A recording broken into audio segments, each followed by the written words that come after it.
श्रीशैलेशदयापात्रम् धीभक्त्यादिगुणार्णवम् यतीन्द्रप्रवणम् वन्दे रम्यजामातरम् मुनिम् लक्ष्मीनाथसमारम्भाम् नाथयामुनमध्यमाम् अस्मदाचार्यपर्यन्ताम् वन्दे गुरुपरम्पराम् यो नित्यम् अच्युतपदाम्बुजयुग्मरुक्मव्यामोहतस्तदितराणि तृणाय मेने अस्मद्गुरोर्भगवतोऽस्य दयैकसिन्धोः रामानुजस्य चरणौ शरणम् प्रपद्ये लोकाचार्याय गुरवे कृष्णपादस्य सूनवे संसारभोगिसन्दष्टजीवजीवातवे नमः। श्रीशैलेशदयापात्रम् धीभक्त्यादिगुणार्णवम् यतीन्द्रप्रवणम् वन्दे रम्यजामातरम् मुनिम् लक्ष्मीनाथसमारम्भाम् नाथयामुनमध्यमाम् अस्मदाचार्यपर्यन्ताम् वन्दे गुरुपरम्पराम् यो नित्यमच्युतपदाम्बुजयुग्मरुक्मव्यामोहतस्तदितराणि तृणाय मेने अस्मद्गुरोर्भगवतोऽस्य दयैकसिन्धोः रामानुजस्य चरणौ शरणं प्रपद्ये लोकाचार्याय गुरवे कृष्णपादस्य सूनवे संसारभोगिसन्दष्टजीवजीवातवे नमः। या या वृत्तिर्मनसि मनसा जायतां संस्मृतिस्ते यो यो जल्पः स भवतु विभो नाम संकीर्तनन्ते या या चेष्टा वपुषि भगवन् सा भवेद्वन्दनन्ते सर्वं भूयाद्वरवरमुने सम्यगाराधनन्ते।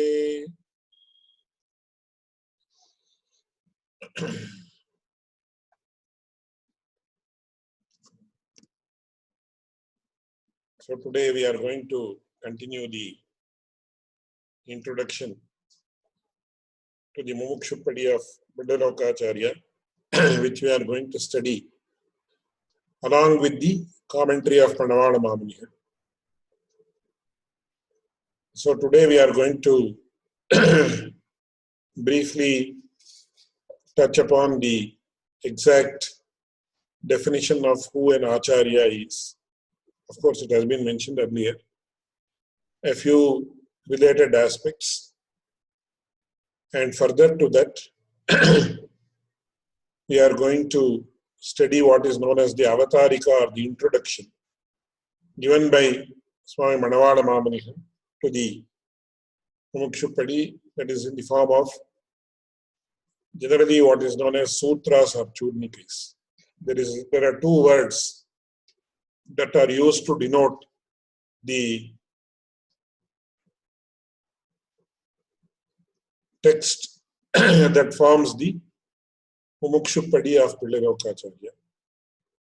It is referred to as sutras, which essentially is translated as aphorism or pithy statements which carry a lot of meaning in multidimensional aspects, but are relatively short as far as their extent is concerned. On the other hand, some other scholars are of the opinion that they should not be called as sutras because sutra has a different connotation in Sanskrit literature and Shastric literature. For example, the sutras of Panini, the sutras of Sage Vyasa, which form the basis of the Vedanta Shastra, or as I mentioned, the sutras of Panini. So, they are of the opinion that they should be referred to by a particular English Tamil word called Churnika. Once again, these are also in the form of short, pithy statements which carry a lot of meaning. So there is not too much elaboration. They are very much extremely to the point, and as far as possible, they are concise in nature. So brevity is one of the most important aspects of these types of texts. So I will just share the screen with you so that you can see the slides that have been prepared for this purpose. So here a word called achara is used. So what is the meaning of the word achara? It's very interesting. We will see that and then directly proceed to the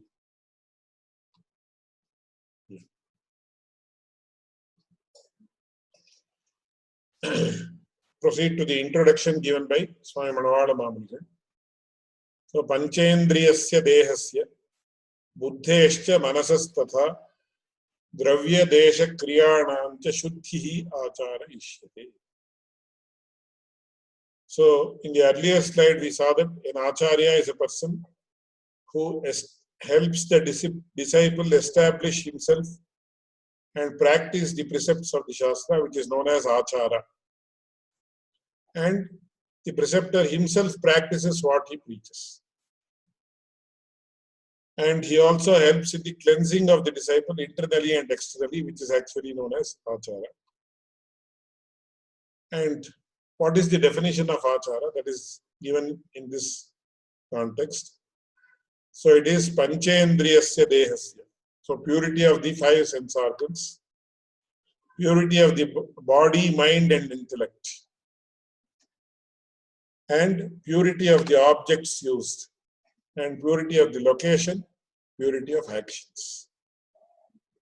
So in fact, this is a very vast subject. A big book can be written about this shloka alone, the explanation of this shloka alone. In the sense,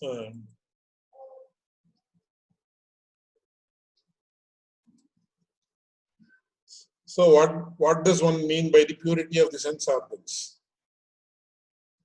So when are the sense organs pure? So it is very important to note that, for example, if the eye has to be pure, it has to consume only those things that are beneficial for this Atman, for the spiritual progress of the Atman.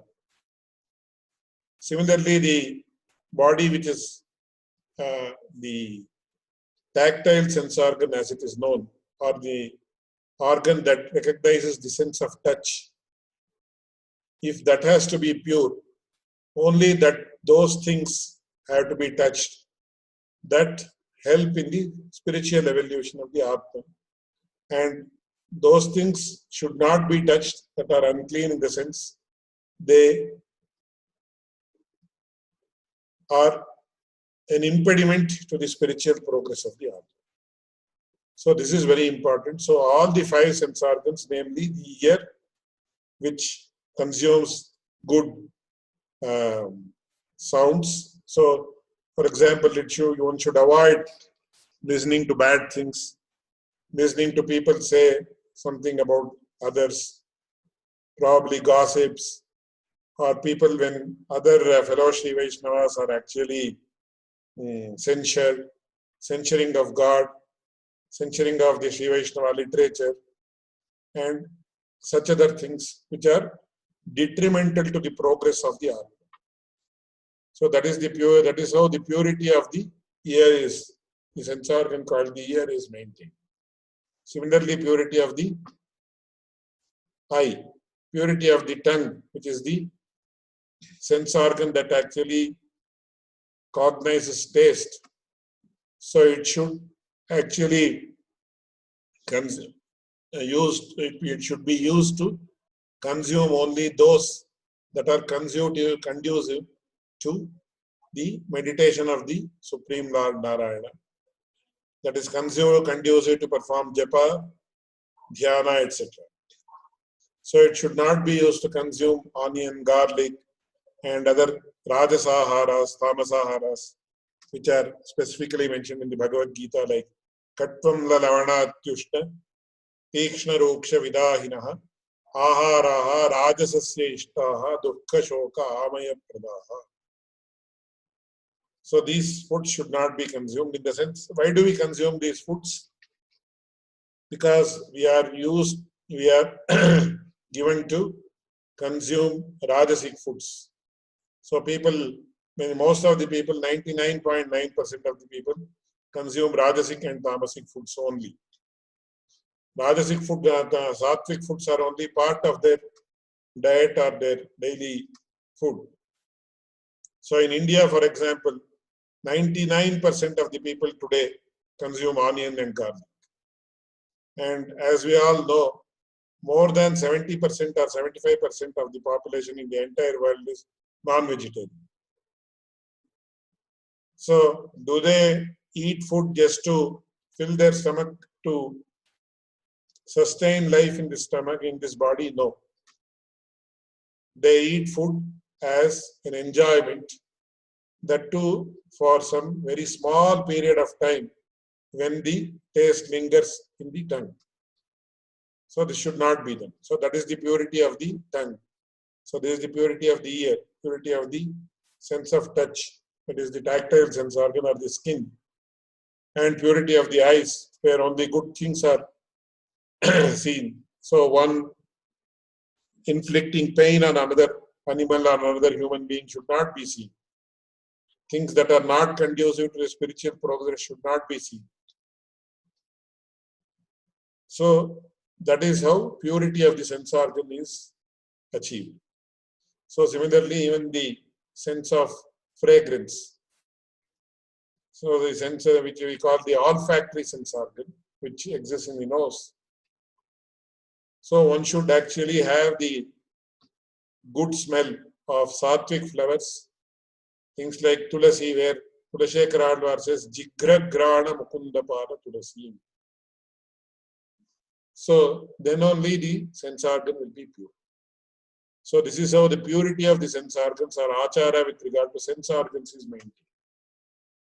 Similarly, purity of the motor organs, that also has to be included. Because he says Panchendriya Siriyasya, 5 sense organs and 5 motor organs. That is Vak, Pani, Pada, Payu, Upastha. These are the 5 motor organs, namely the organs of speech, the 2 hands, the 2 legs, and the genitals and also anus. So purity has to be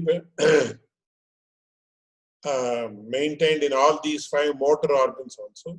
Then we come to the second aspect, purity of the body, mind, and intellect. So when the sense organs are pure, when the inputs to the, all the inputs to the body are through the sense organs. So if purity of the sense organs is maintained, the purity of the body is maintained. And also the mind, or manas as it is called, which is neither a motor organ nor a sense organ, but a special type of sense organ. The purity of that also has to be maintained by means of having noble thoughts. The mind is said to be pure only when noble thoughts come to it. No bad thoughts about any aspect, any human being, any animal, any issue should come to it. So that is purity of the mind, and also intellect. Intellect is what we call as buddhi, which is beyond manas. There is a very small dividing line between these two, but it is very specifically mentioned in the Upanishads as manasastu para buddhi. How do you differentiate between mind and intellect? It's a very difficult question to answer, but this is well answered by Lord Krishna in the Bhagavad Gita by giving a metaphorical example. He says, Atmanam rathinam vidhi, shariram rathamevatu, buddhim tusarathim vidhi manah pragrahamevacha, indriyani hayanahuru vishayam steshu gocharan, atmendriyamano yuktam bhoktetyahur manishinaha. What is the Atman? What is the Manas? What is the Buddhi? All these things are beautifully explained in this metaphorical statement where he says, and this body also, where he says, Atmanam rathinam vidhi. So if a chariot is progressing, the head of the chariot who sits in the main seat in the chariot is the Atman, or the individual soul that exists within body. Shariram rathamevatu. This body is the ratha, or the chariot. And if the chariot has to be driven forward, there has to be a driver or a sarathi. Buddhim tu sarathim vidhi. And then what does the charioteer do? He actually controls the horses which draw the chariot forward. So, manah pragrahamevacha, how does he control it? The charioteer, namely the buddhi, controls the 5 horses, namely the sense organs, by means of a rope. So, buddhim tu sarathim vidhi, manah pragrahamevacha. So, manas or the mind is the rope with which the buddhi or the charioteer controls the 5 sense organs.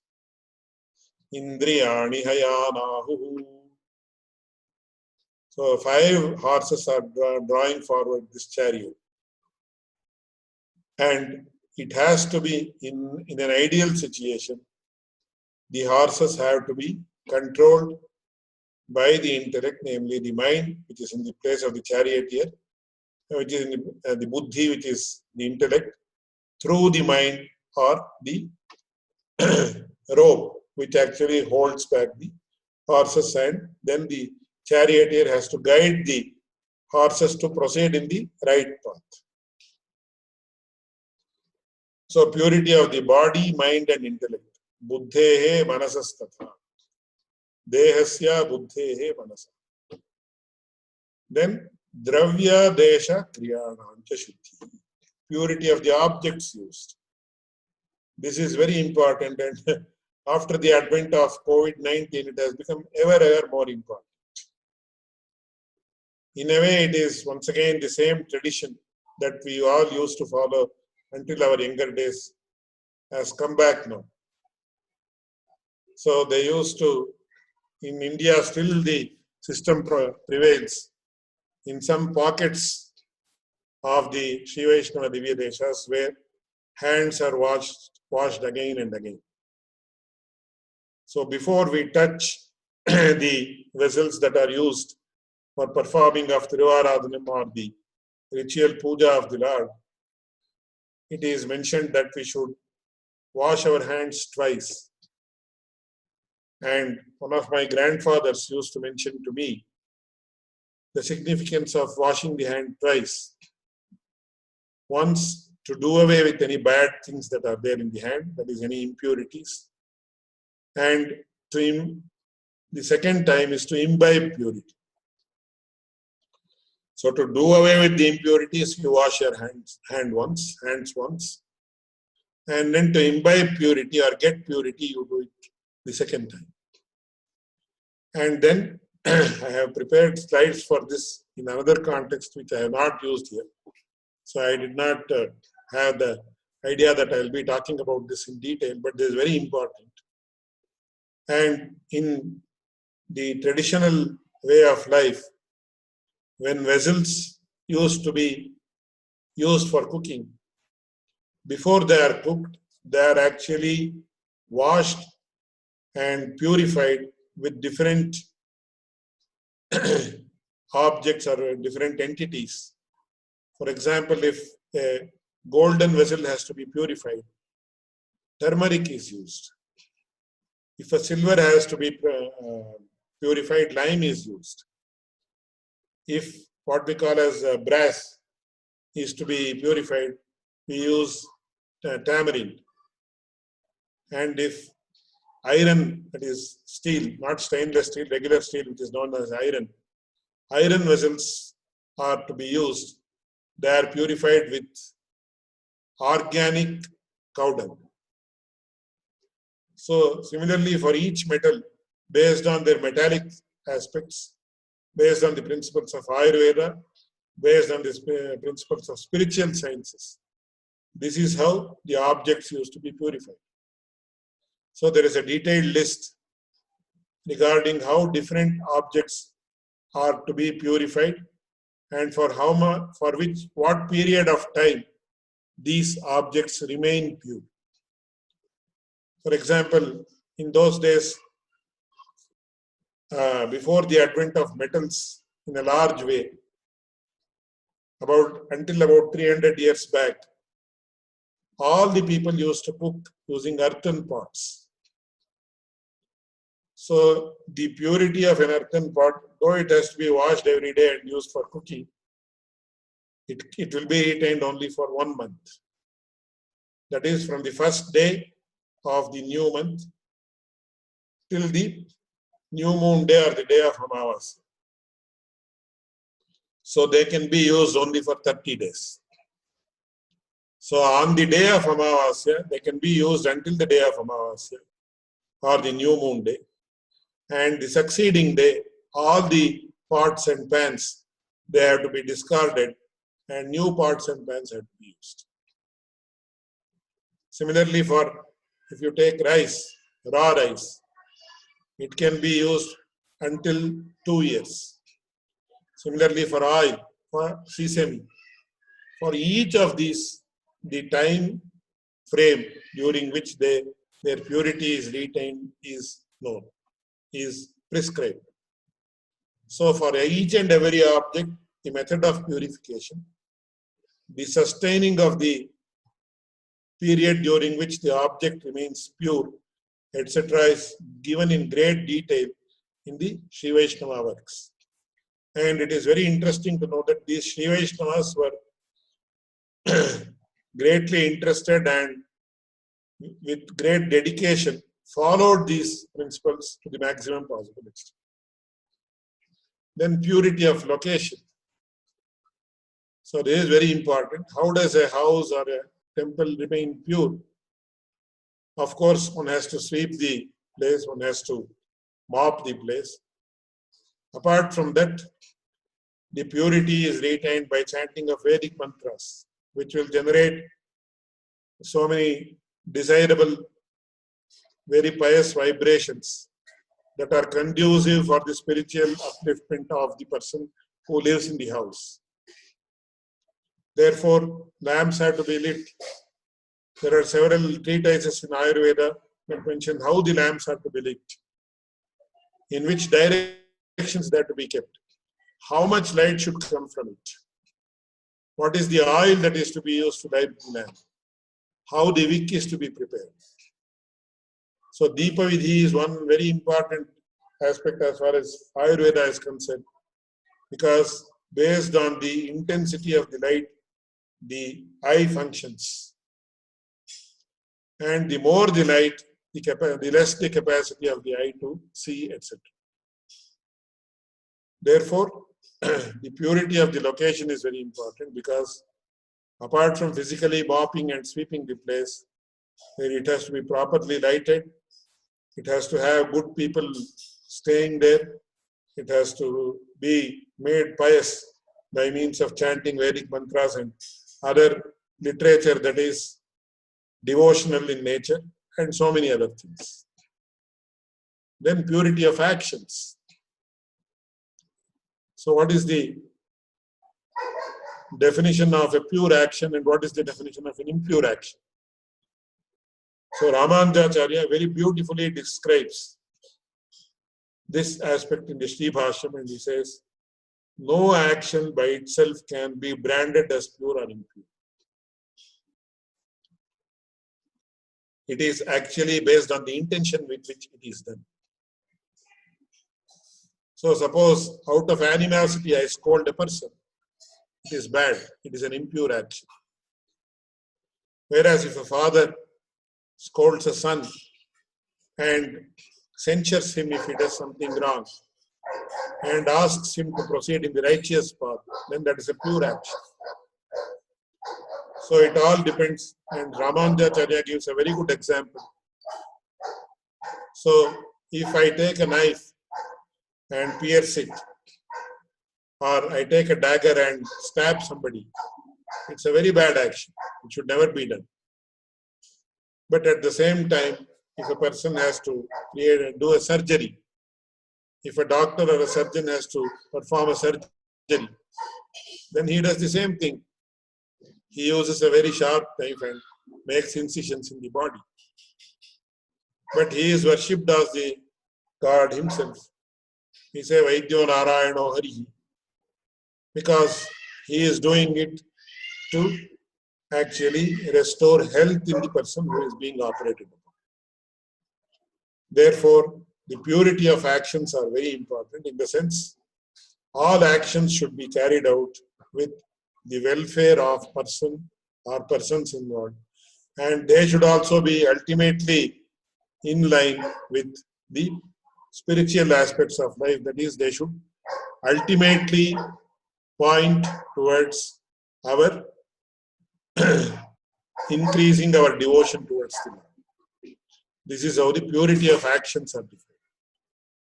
So all these put together is called achara. And an acharya is one person who actually helps the disciple establish himself in all these aspects.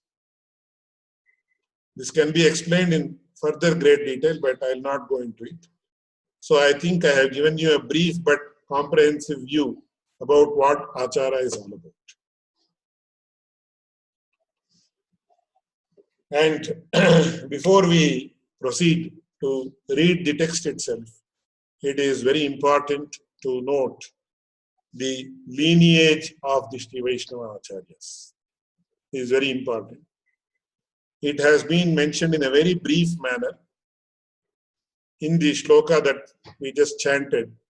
It says, Lakshmi Natha Samarambham, Natha Yamuna Madhyamam, Asmadacharya Pariyantam, Vande Guru Parampara.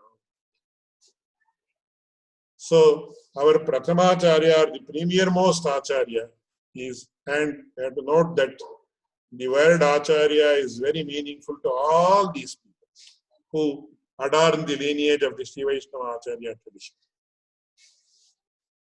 So, where did it start? How did it start? It started directly from the Supreme Lord Narayana himself, who is the Lakshmi Natha, or who is the spouse of Goddess Lakshmi, who is the master of Goddess Lakshmi, who is the husband of Goddess Lakshmi. There are several relationships between Goddess Lakshmi and Lord Narayana, out of which we say Guru Shishya Bhava is also one of the most important relationships that is primary to this context. So Lakshmi Natha Samarambha. So here, this shloka or verse was authored by Kurat Alwar, who was the first and foremost disciple of Bhagavan Ramanujacharya. So he could have said Janardana Samarambham or something like that. But he has said Lakshmi Natha Samarambham. So this lineage starts with Lakshmi Natha, or the consort of Lord Goddess Lakshmi, who is Lord Narayana. And who is the next in line? Goddess Lakshmi herself. So it started from Lord Narayana, and then it came to Natha Yamuna Madhyama. In the middle we have Natha Muni and Yamunacharya, and Asmadacharya Pariyanta.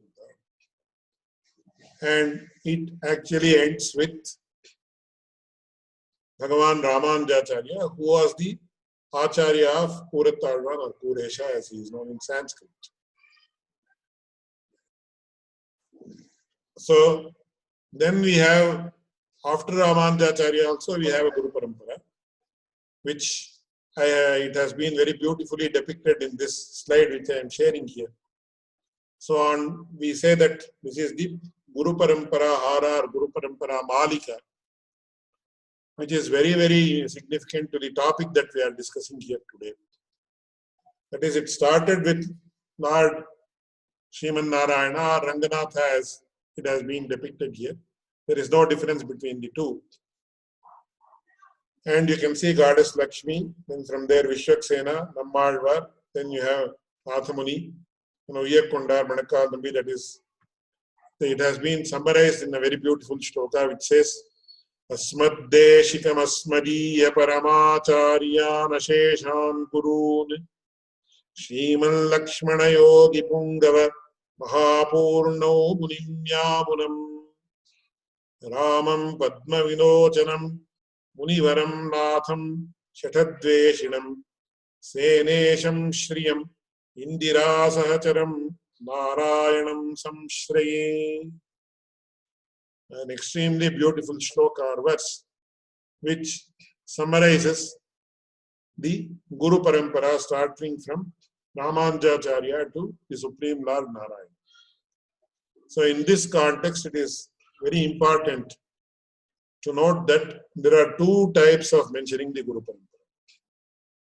One is called the Arohana Krama, or the ascending order, and the other one is called as the Avarohana Krama, or the descending order. So we start from our Acharya and go all the way to the Supreme Lord Narayana, which is the Arohana Krama, of the ascending order. Whereas the other order is, we start from Lord Narayana and come to our Acharya, which is the descending order of the Avarohana. And both of these are very beautifully mentioned when it is said, Asmat Guru Samarambham Yatishekara Madhyamam Lakshmi Vallabha Pariyantam Vande Guru Parampara. So when you say Lakshmi Natha Samarambham Nathayamana Madhyamam, that is the Avarohana Krama, of the descending order, where we start from Lakshmi Natha or Lord Narayana and come all the way to our own Acharya. And the Arohana Krama is Asmat Guru Samarambham. It starts from our own Acharya and goes all the way to the Supreme Lord. So both these traditions are in vogue. Some people say that there is a clash between these two traditions. I just want to mention this incidentally, but it is not so. Some people say only the Avarohana Krama, the descending order, is correct. The ascending order or the Arohana Krama is not so important. Some people say no, we have to adhere to the descending order, ascending order only, and not the descending order. But the verdict, if at all a person says there is a clash between the two, is very beautifully given by our Purvacharyas, who have actually specifically specified when the ascending order has to be mentioned or chanted, and when the descending order has to be chanted. So suppose we go to a temple, a Divya Desha, where we have the darshana or vision of the Supreme Lord Narayana, in whatever form he is. He might be Srinivasa, he might be Ranganatha, he might be Parthasarathi, or he might be Trinarayana, or whichever form. Actually, a person has to approach the Supreme Lord Narayana through his Acharya. So when we go to a temple or a Divya Desha, in that place, we have to actually do Anusandhana, or we have to chant the Avarohana Krama. So we start with our Acharya and end with the Supreme Lord, and then they have his darshan. Whereas when we are learning from our Acharya, at that time we deem the Acharya, our own Acharya, as the representative of the Supreme Lord. Therefore, we chant the Avarohana Krama, which starts from the Supreme Lord and ends with our Acharya. So this is how the apparent debate, apparent contradiction between the Arohana Krama and Avarohana Krama is resolved. So here you see in this shloka, which is in the Arohana Krama, it says, Asmad Deshikam, Asmadiya Paramacharya Nashesham Guru. So there is, when the Samashrayanam is given by the Acharya to the Shishya, the Guru Parampara is taught first of all, when the mantras are chanted. So we have what we call as the Vakya Guru Parampara and then the Shloka Guru Parampara. That is the Guru Parampara which is in the form of prose, which says Asmat Gurubhyo Namaha, Asmat Parama Gurubhyo Namaha, Asmat Sarva Gurubhyo Namaha, Srimate Ramanujaya Namaha. Like this it goes on, Srimate Ramanujaya Namaha. Srimate Mahapurnaya Namaha, Srimad Yamunamunaya Namaha, Srimad Nathamunaya Namaha, etc., etc., all the way to the Supreme Lord. This is known as the Vakya Guru Parampara. And then this shloka, which is known as the Shloka Guru Parampara, or the Guru Parampara, which is in the form of a verse, is taught to the spiritual aspirant or the aspiring Sri Vaishnava, who is given the Pancha Samskara, and this is done as part of the Pancha Samskara or Samashena. It says, Asmad Deshikam Asmadiya Paramacharyan Asheshan Gurun. So the same thing which says, I bow to all my gurus. Asmad Gurubhyo Namaha, Asmad Parama Gurubhyo Namaha, Asmad Sarva Gurubhyo Namaha. So first we have the Acharya, then Paramacharya is Acharya, Sacharya is known as Paramacharya. And all those who adorn the lineage.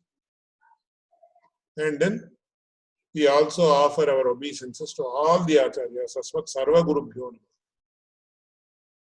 Then we start with Shriman Lakshmana Yogi Pungava Mahapurna. So Lakshmana Yogi Pungava is Ramanujacharya. His Acharya is Mahapurna, who is also known as Periyanambi in Tamil. Then Munim Yamunam. Then his Acharya was Yamunacharya. Then his Acharya was Ramam, who is known as Uyakunda. Then Padmavilochana or Pundarikaksha, who is known as Manakkal Nambi in Tamil. Then you have Natham, Munivaram Natham, that is Natha Muni, who is also many a times mentioned, referred to as Nada Muni. And then Shatadveshanam, Swami Nammalva. And then Senesham, he was initiated by Lord Vishwaksena, who is the chief commander-in-chief of Lord Narayana, who serves under Lord Narayana rather, as the commander of the forces of Lord Narayana. And Senesham, Shriyam. And then we offer our worship to Goddess Shri or Mahalakshmi. And then Indira Sahacharam Narayanam Samshri.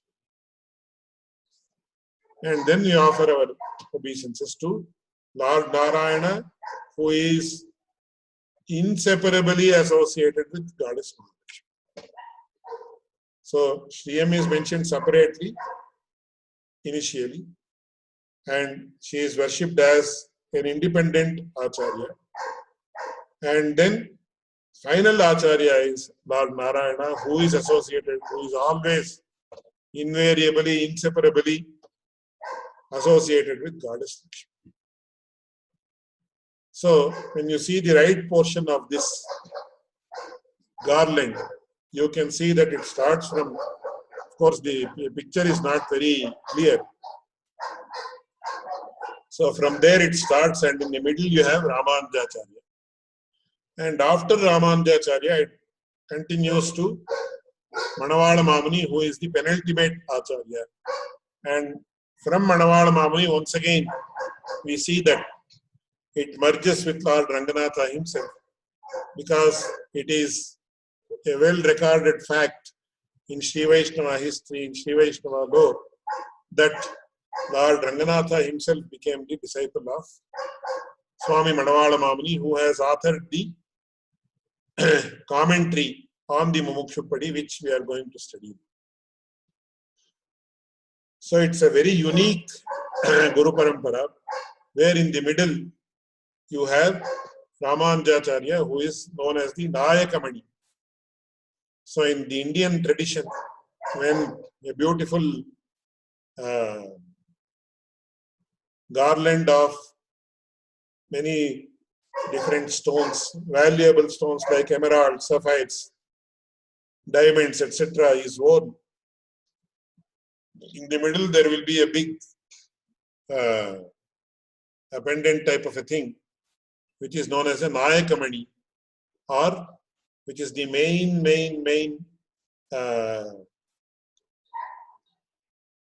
stone or whatever valuable stone that is actually most valuable of the entire, among the all the other stones rather.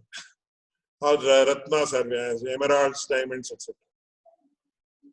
So Vedanta Deshika very beautifully says, this is nobody other than Ramanujacharya himself. He says, Amuna tapana tishai bhumna yatirajena nibaddhanayaka shrihi.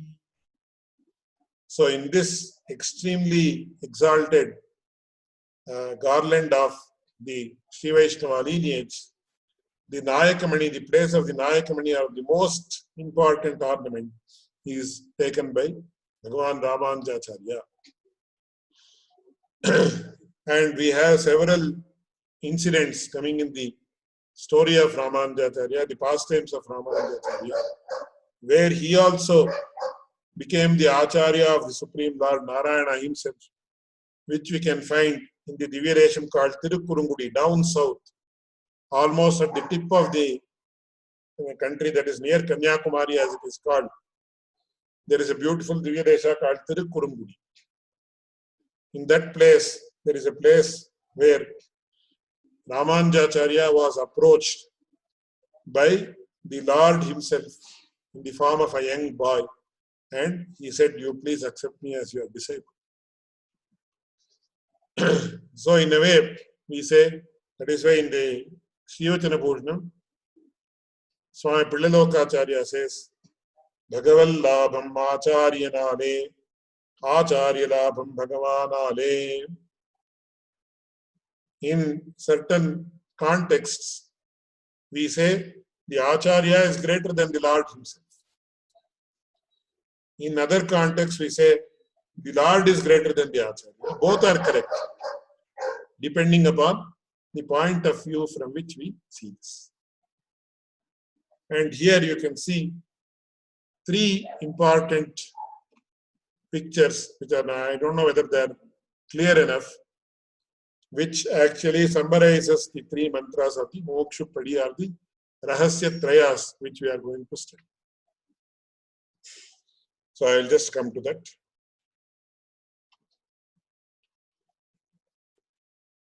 And I would also like to mention about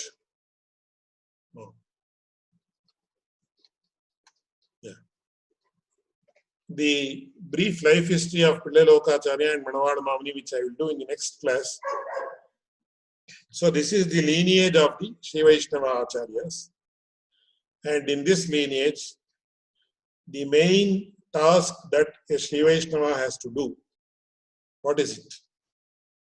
If this question is raised, he has to constantly chant again and again and again and again until he lives these three mantras. That is the Tirumantram, Dvayamantram, and Charamashloka. So I will give a brief introduction to these three and then conclude today's talk. So the Tirumantra is known as the Mantra Raja, or the Ashtakshara Mahamantra, having 8 syllables, and this mantra is the first among the 3 Rahasyas. So among them, this was Tane Shishyanumaya Acharyanumainan Tirumantratte Velittarudina. So he became both the disciple as well as the Acharya. It is a very famous story that is given in the Srimad Bhagavatam, where the Lord has Narayana, and as he himself has the representation of all the Jivatmas, who is known as Naravatar. Because the Lord specifically mentions in the Bhagavad Gita, Mamaivamsho Jivaloke Jiva Bhutas Sanatanaha. This Jivatma, the individual soul, is nothing but one small speck of mine only.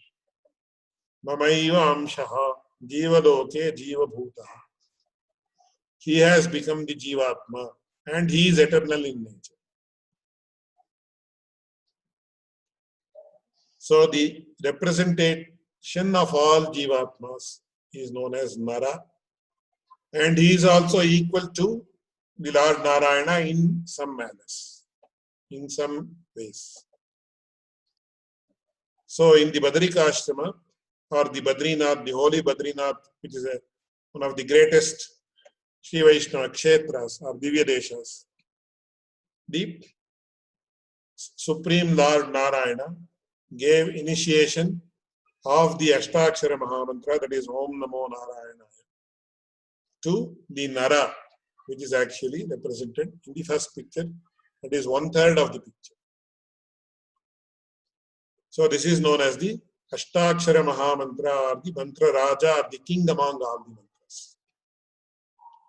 What is the definition of the word mantra? It will be given later in the work itself, in the text itself, so I will not go into that aspect. Then you have the Mantra Ratna, or the gem among mantras, that is the Dvaya Mantra.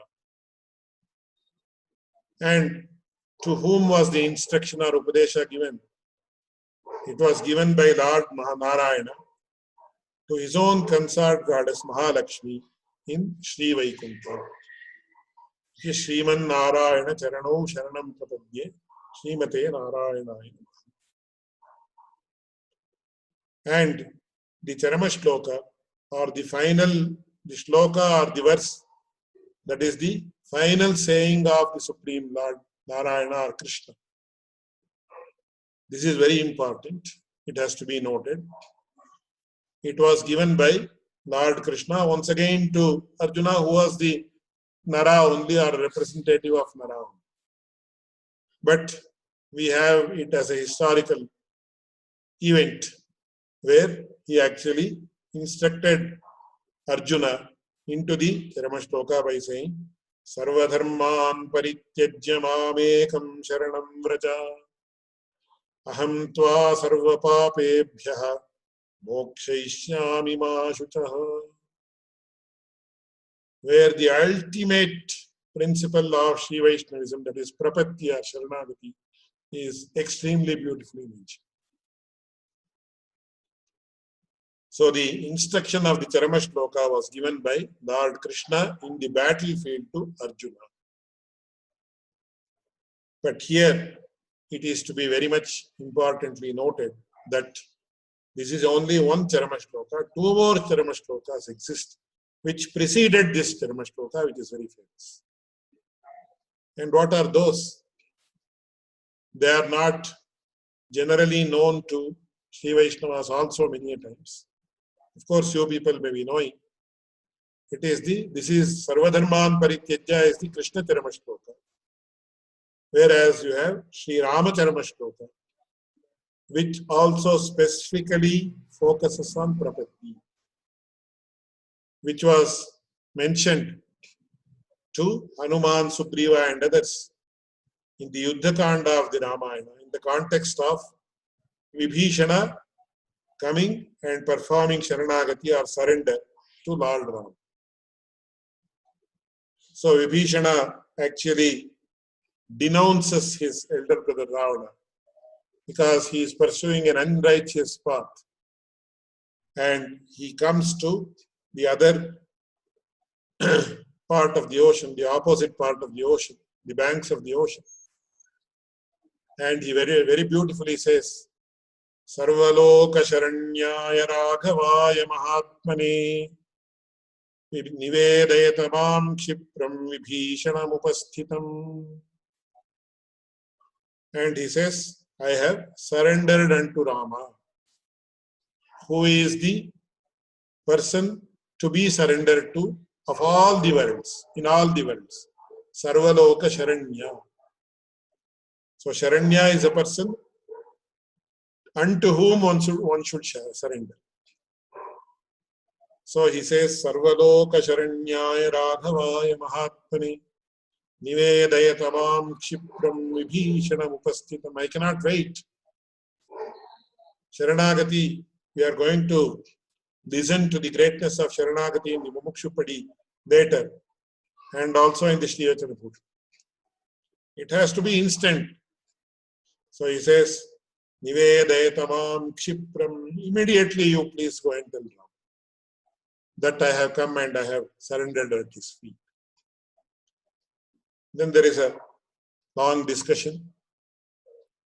There is actually a meeting where all the senior persons of the army, like Sugriva, Anjaneya, or Hanuman, Lakshmana, etc., are present.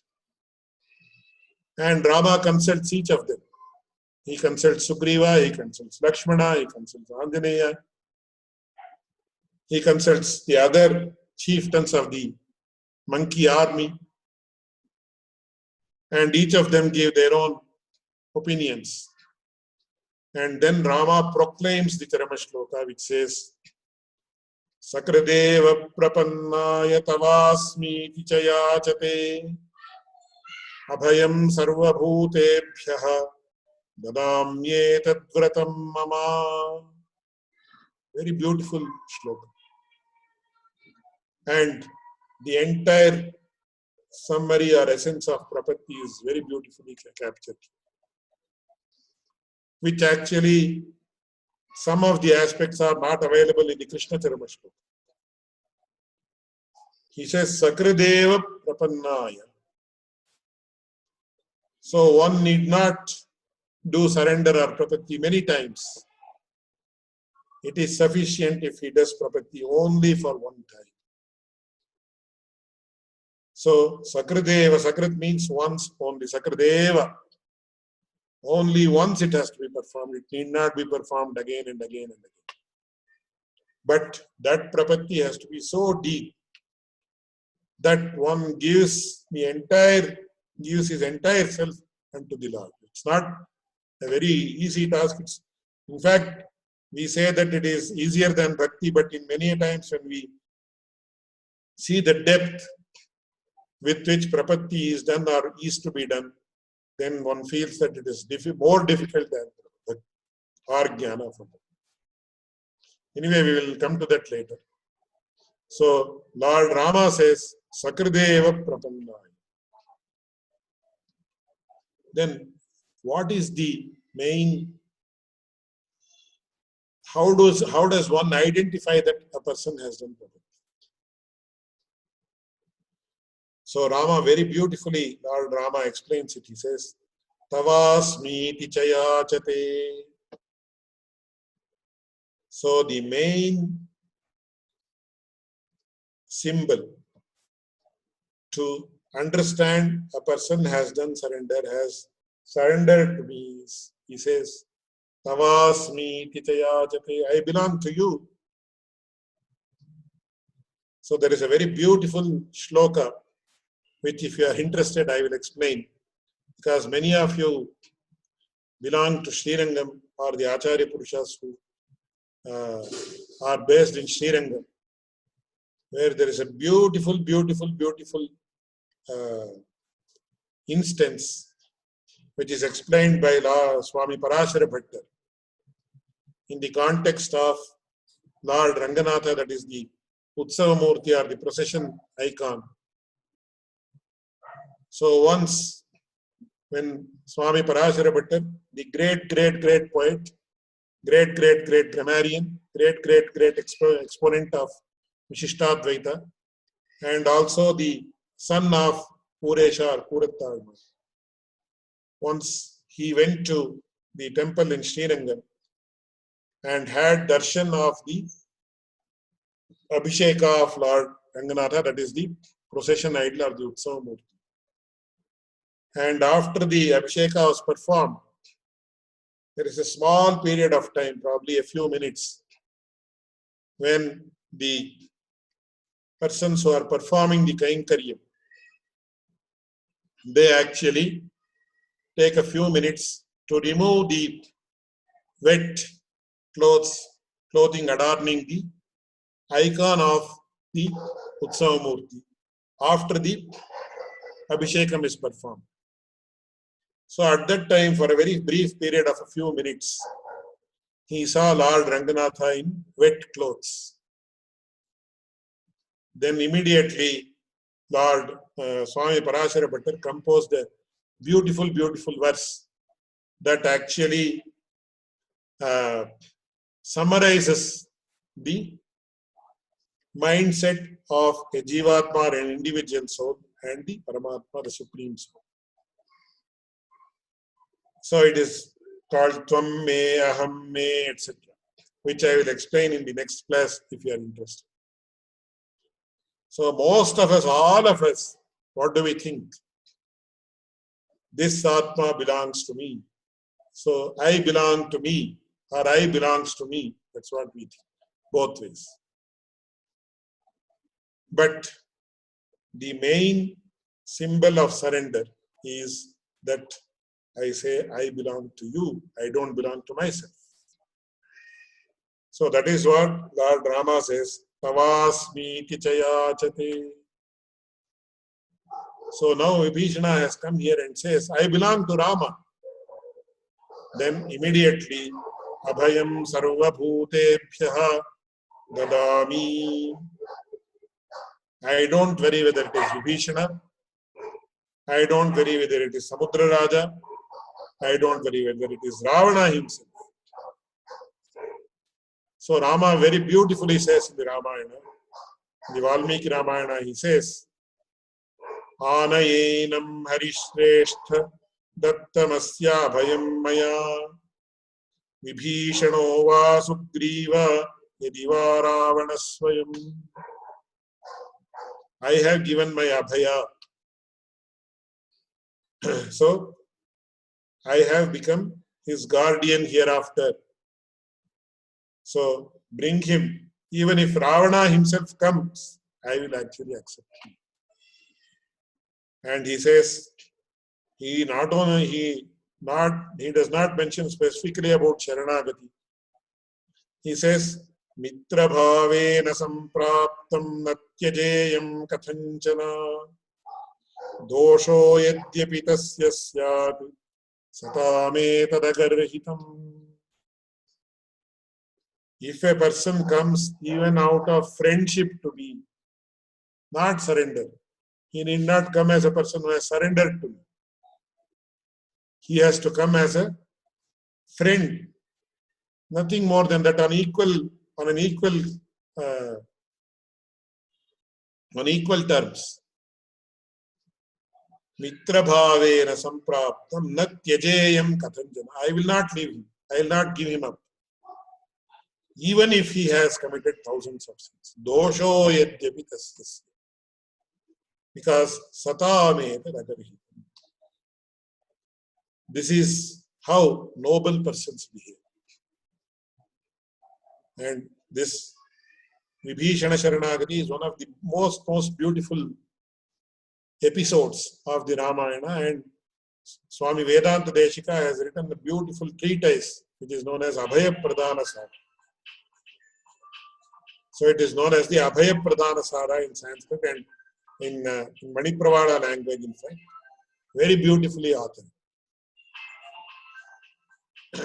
So this is the Ramacharama Shloka which says, Sakradeva Prapannaya Tavasmi Chayachate Abhayam Sarva Bhutebhyo Tadamye Tadvratam Mama. And he declares, this is my vrata, this is the vow I have undertaken.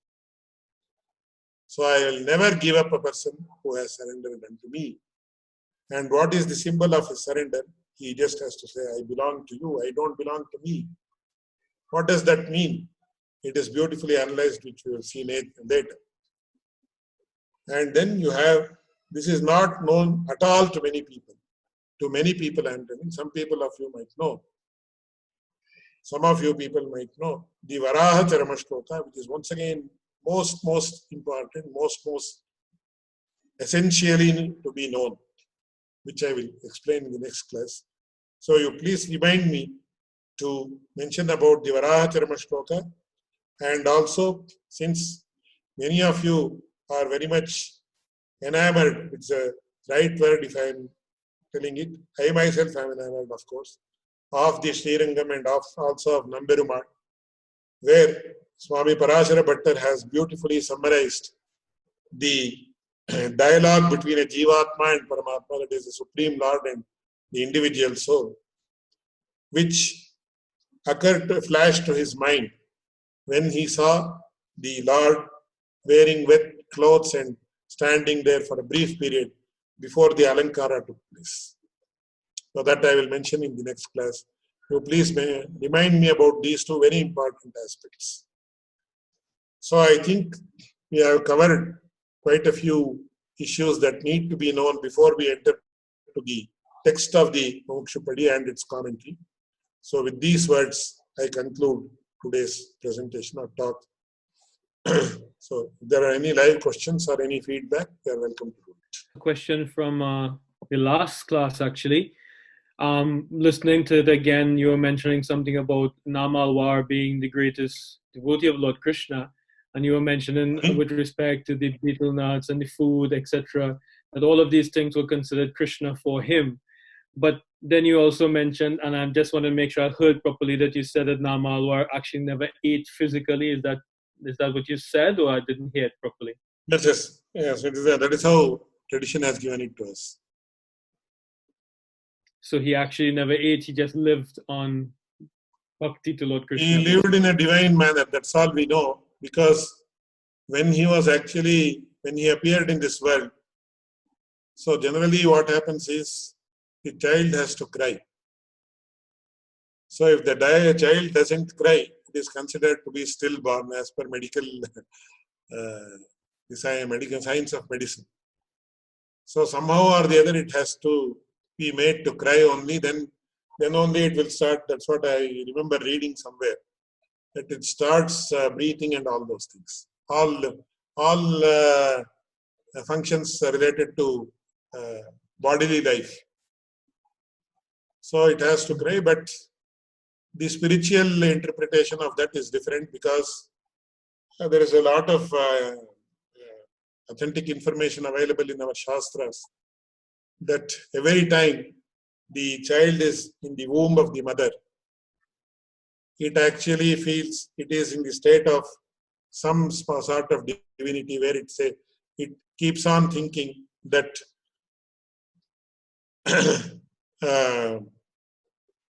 it should engage in nothing else other than the worship of the Lord, or the meditation, or whatever you call it.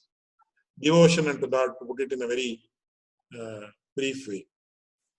But as soon as it actually acquires the sambandha, or the relationship with the earth, physical earth, it is mentioned that a vayu called Shatha influences it. And all the previous thinkings or mental plans that it has gone through will disappear.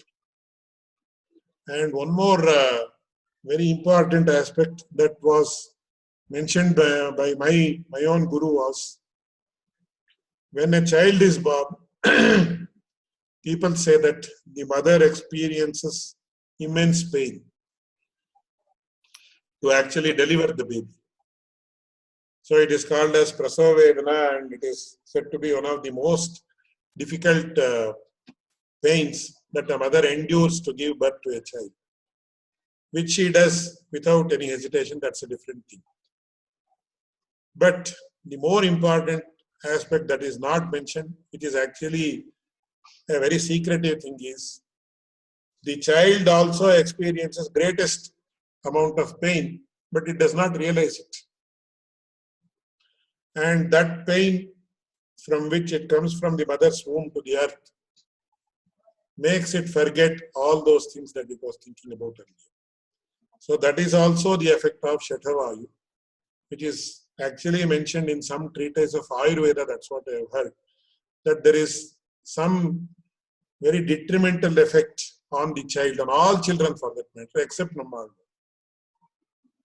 And then it is said that when the Shatavayu tried to influence Nammalwar, he actually threw it away by means of a hunkara. He actually shooed it away. We do it like that.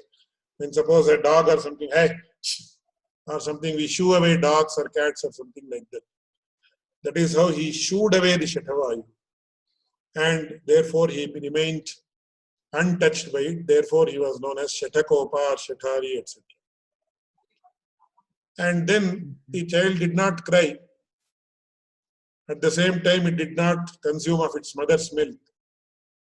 It did not do anything that ordinary children do. But at the same time, it was alive.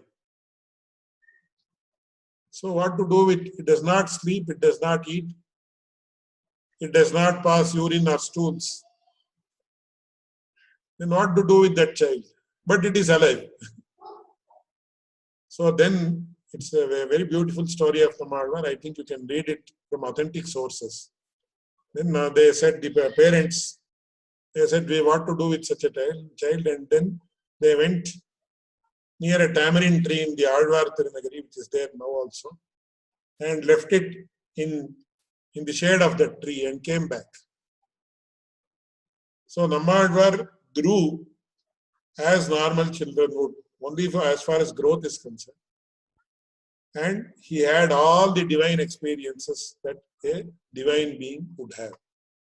So the story is to be narrated in great detail. You can read that online also from an authentic source that is based on the Guru Parampara. So this is why the Shatari is a representation of Namalwar. Is that correct? No. Later, since he represented the divine feet of the Lord, the divine feet was named as Shatari. That is how we have to understand it. Okay. So the conical bound that is placed on the head of all the Vaishnava devotees in Vishnu temples, it is the representation of the divine feet of the Lord. That was there earlier also, but it was named as Shatari. And in Shiva Vaishnava Sampradaya, there is a very beautiful lineage, very beautiful tradition. Because only the divine feet of the Supreme Lord Narayana are known as Shatari. So when you go to the Sanctum Sanctorum of Nammalwar himself, there you have another conical mount which represents the divine feet of Nammalwar, which is known as Ramanujan. So the feet of Nammalwar was named as Ramanujan. They will say Ramanujan Acharya will ask, did you have Ramanujan on your feet, on your head? And then Ramanuja's divine feet are represented as Modaliyand. So when you go to Ramanujacharya's Sannidhi, they don't ask Shatari Acharya, because Shatari, the feet of Ramanujacharya is known as Modaliyand, who was his closest disciple. So the feet of the Supreme Lord was named as Shatari after the advent of Nammalwar. And the feet of Shatakopa or Nammalwar was named as Ramanujacharya. The divine feet of Ramanujacharya was named as Modaliyand.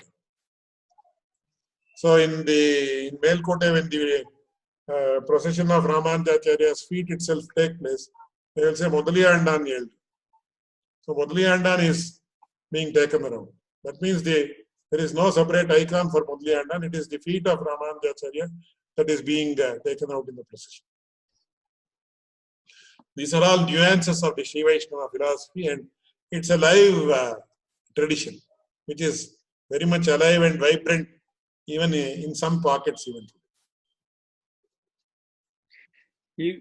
You also mentioned last time about the Achiradi Marga, that Namalwar, he's the only one to explain the Achiradi Marga, the path. Yes. How is he explaining it just from the Upanishads, or is it that he's through his meditation? It is mentioned he had not read the Upanishads. We are for sure, but he had the divine vision of the Achiradi Marga, and that is how he has explained it. And among the Alwars also, he is the only person who has explained it. So that is why we say Nammalwar is the greatest of all the Alwars.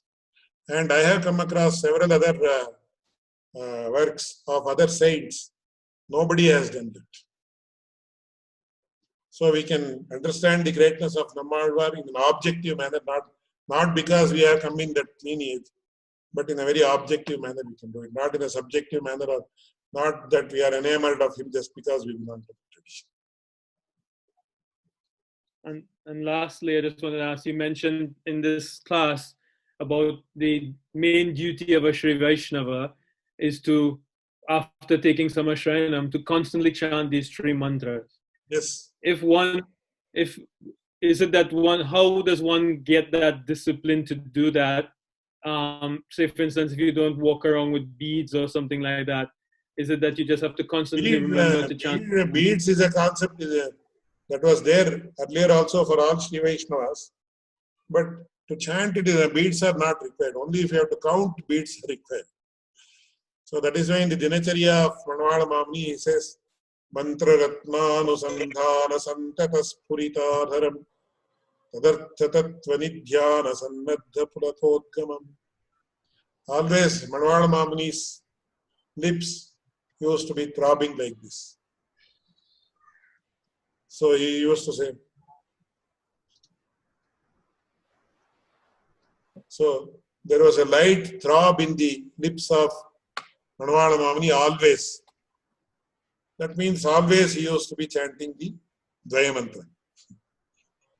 So beads is only to count, because in the beginning what happens, you have to count, you have to do 1008 times or something. It's a good practice, nothing wrong with it.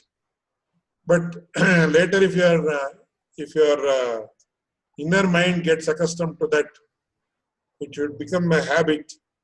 It should become habitual, that even though you are not thinking about it and you are not thinking about something else also, inside it should continuously chant the Dvaya Mantra. But then why do you require beads? But initially having it is good, there is nothing wrong with it. Because in Sri Vaishnava Sampradaya also we say, Ek Antalagna Tulasi Nalinakshamala. The external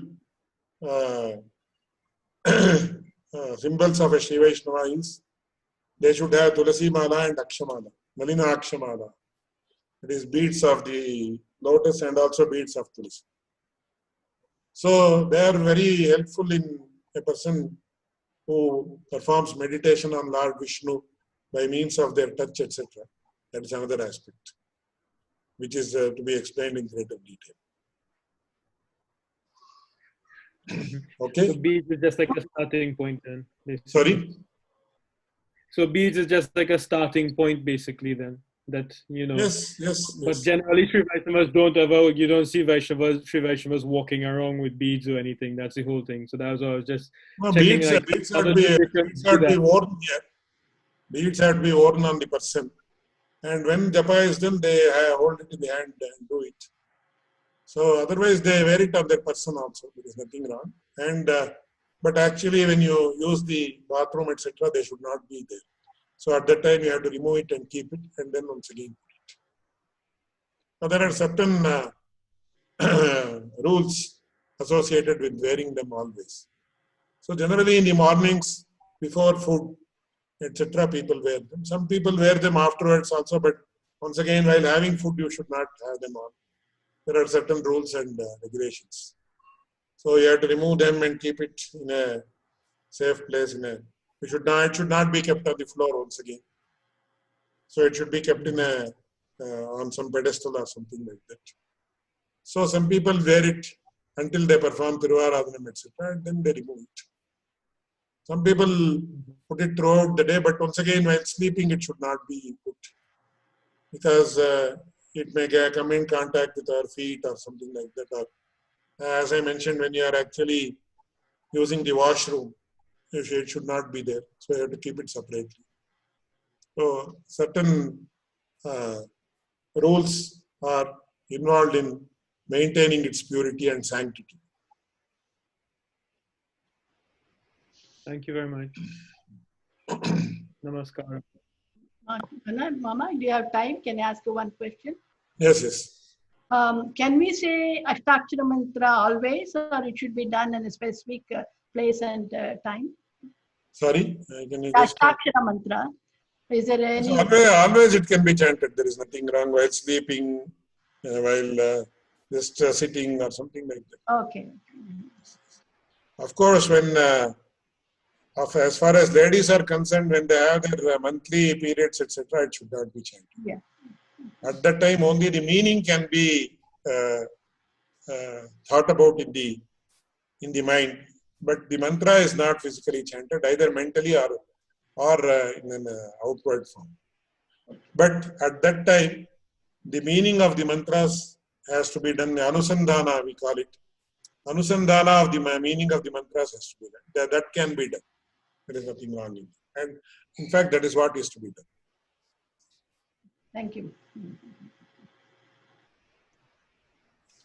So I will conclude with the Mangala Shloka.